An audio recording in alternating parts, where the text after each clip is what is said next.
Jylland rundt. Det bliver bare skønt. Første motorcykeltur sammen. Ja. Det bliver bare totalt Ja. Fedt vejr og det hele. Solen skinner, og det er totalt lækkert. Ja. Så nu tager vi ud i det blå, kører lidt derudad. Ingen motorvej. Og så bare, vi har ikke planlagt noget andet. Vi kører øst ned langs kysten, ned til bunden ved grænsen, og så op igen langs vestkysten. Og vi har tirsdag, onsdag og torsdag. Ja. Torsdag skal vi være tilbage. Så det bliver rigtig godt. Det bliver kanonfedt. 2 overnatninger ude i det fri. Ude i det blå. Ja. Så ser vi, hvad det bliver til. Ja. Ses. Så er det bare med at komme afsted.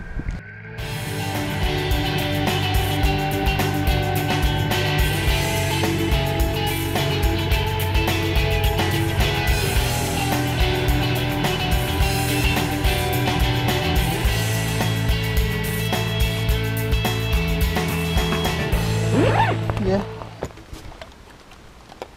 Den kørte der udenom den by der. Ja, heldigvis. Ja, den så godt nok sort ud. Lad du lige mærke til, så kørte vi den vej over, så kom det begyndte at komme sådan et mørke sky her. Ja. Så drejede vejen. Ja, så drejede den vej. Overhovedet, hvor der ikke var noget. Så det ser da godt ud. Ja, det gør det. Men der skulle jo ikke komme noget der. Ja, en lille smule, synes de snakker om, men bare sådan noget, måske en by eller sådan noget. Ja.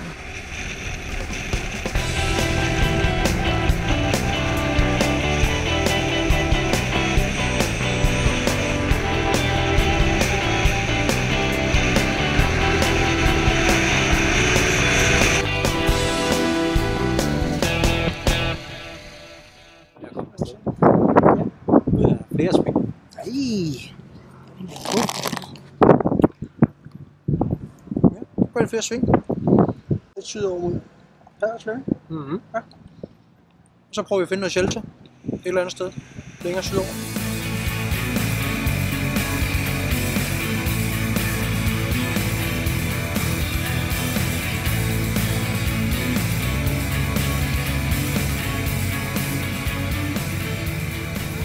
Nu op her, så er vi kommet til Ballebro. Ja. Nu skal vi prøve at se, om vi kan finde et sted, hvor vi skal sove. Lejrplads med 7 shelter, bålpladser, bænke samt multoilet. Og det lyder sgu da fint. Motorkørsel til pladsen er forbudt. Nå. Nå. Det må man ikke. Så skal vi se her. Så er der den her nede. Vi fandt en overnatningsplads ved Gejl Å. Okay. Ude ved Hervejen og der. Det prøver vi at kigge ud og tjekke ud, og så ser om det er der, vi skal. Vi pakker op og kører derud.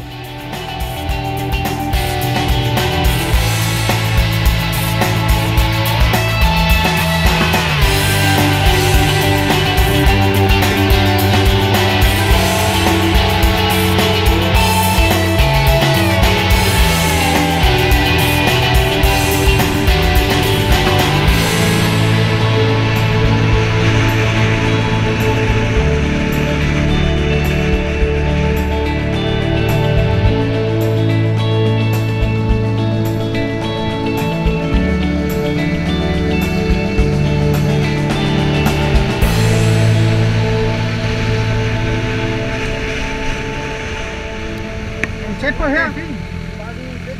Yes. Og så lige ind til venstre. Og så ind til venstre. Ja, det prøver vi.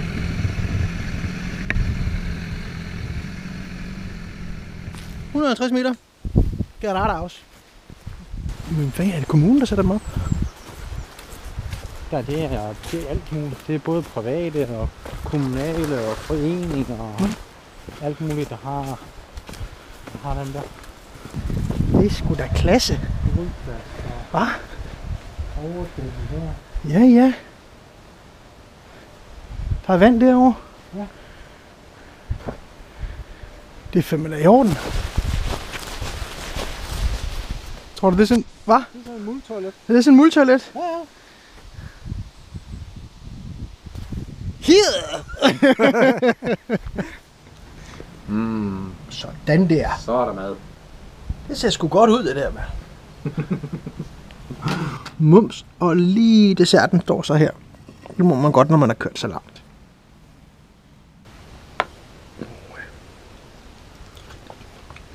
Ja, det er godt. Og så tørvejr i morgen. Ja. Så lige ned forbi grænsen op langs vestkysten. Ja. Så vil jeg godt lige byde velkommen til campen her. Tager vi lige en lille guided rundtur Starter lige med vores køkken herinde. Har vi siddet og lavet maden, det har vi set. Og så vores overnatning. Det bliver godt, det der. Det bliver rigtig godt. Man sover sammen med sin motorcykel. Det er ikke tit, man får lov til det. Og så lige herovre bag. Der har vi selvfølgelig vores bålplads. Så kan det sgu da ikke være bedre. Skal vi lige rette ind til kameraet, skal vi sidde sådan her. Skål. Skål. Tak for en rigtig god tur. Nå. Kan vi tage op?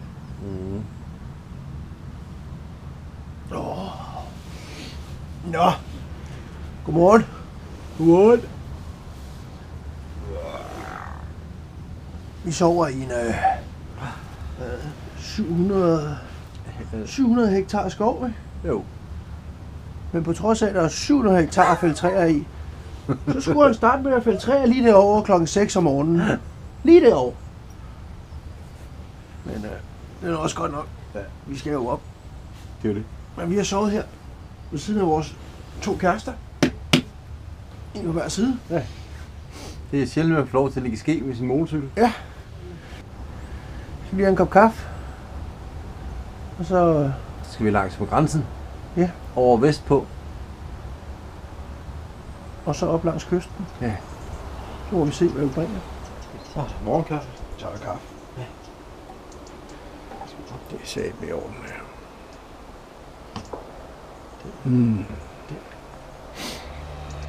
Det er så vores vækkeur, der kører rundt derovre. Det var den, der begyndte at arbejde her i morges kl. 6. Jeg sørgede for, at vi kom tidligt op. Men det er godt nok imponerende maskineri.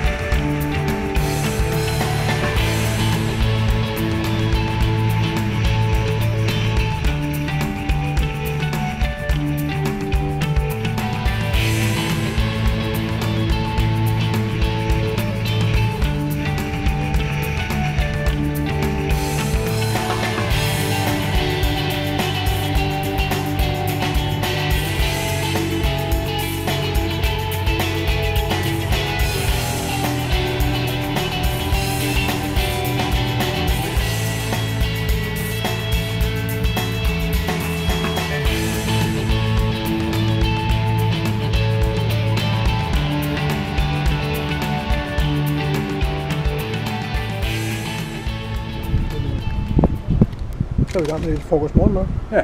På Rømø.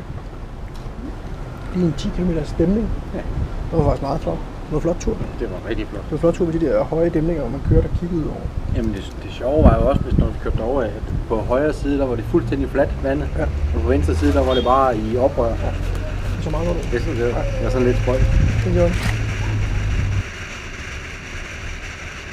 så vi og nyder solen. Så en kop kaffe. Og godt at spise. Ja. Inden det går nordpå videre. Ja. Videre ud i det blå. Ja. Vejret er stadigvæk godt. Jeg synes godt nok, der er skiltning af den der Gnarby. Den er sådan lidt mangelfuld. Ja, det er ikke helt så nemt. Det er det ikke.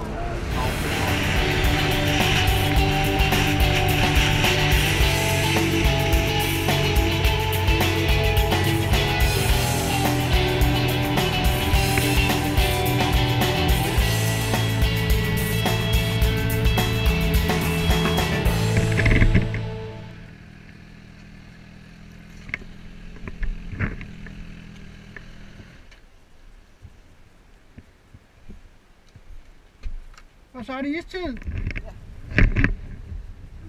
Ja. Fluer.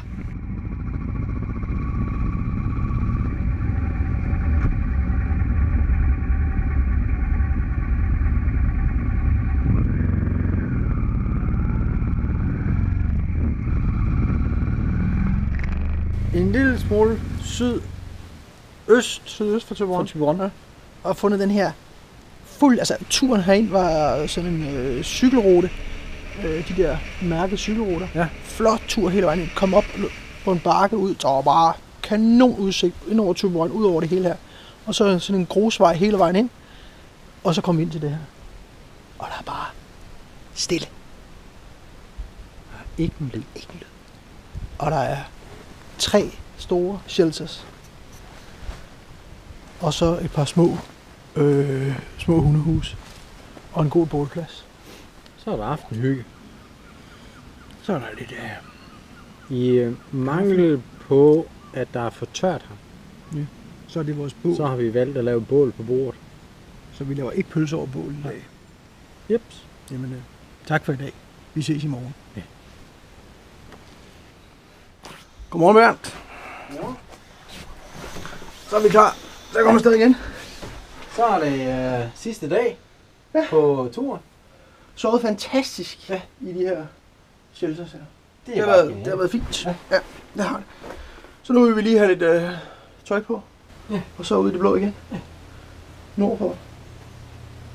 Nu har vi lige set det sidste af Danmark. Det må vi lige gøre. Hjem igen. Det må vi lige gøre. Jamen, vi kører derud af. Ja.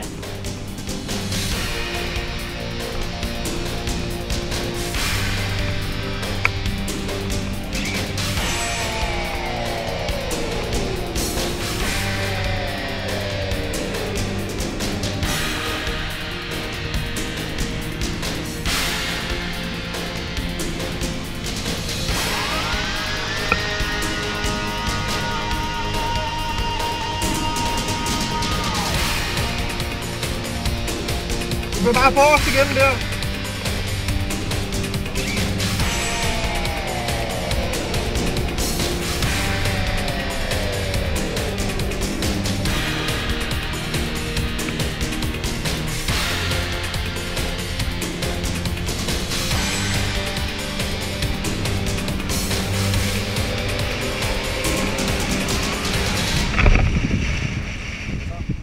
Så er der morgenmad. Så er der morgenmad.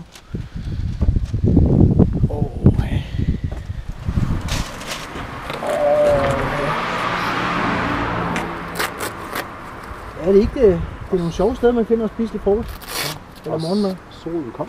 Og solen kommer også. Og vi skal den vej, så jeg synes, den er lidt bedre. Ja. Men den vej ser det sort ud.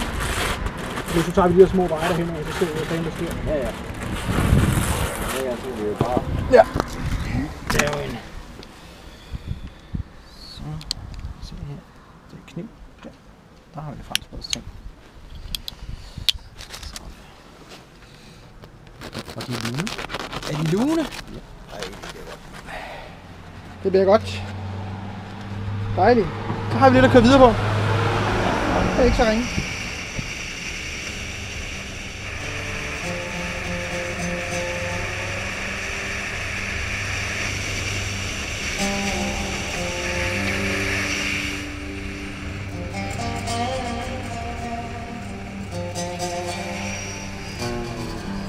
Der er fandme ikke meget plads.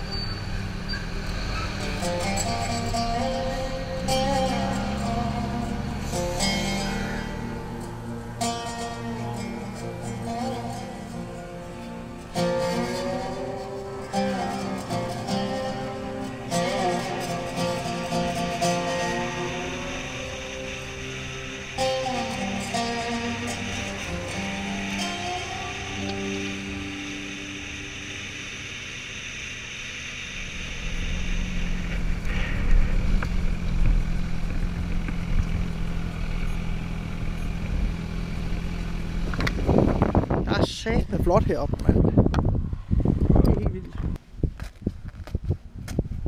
Og det er lige ærgerligt, der var den der foran. Ja, jeg går lige have givet den lidt opad der. Ja. Det var det tætteste, vi kom på den alpekørsel.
Sådan. 1000 kilometer eller sådan noget. Ja, det er omkring. Jeg skal lige hjem og have regnet lidt på det. Jeg tror, jeg tæller den på 0, så. Okay. Og ondt i røven. Det har vi. Virkelig. Ja. Virkelig ondt i røven. Men vi har været enormt heldige. Vi har haft faktisk næsten 3 dage uden Godt regn. vejr.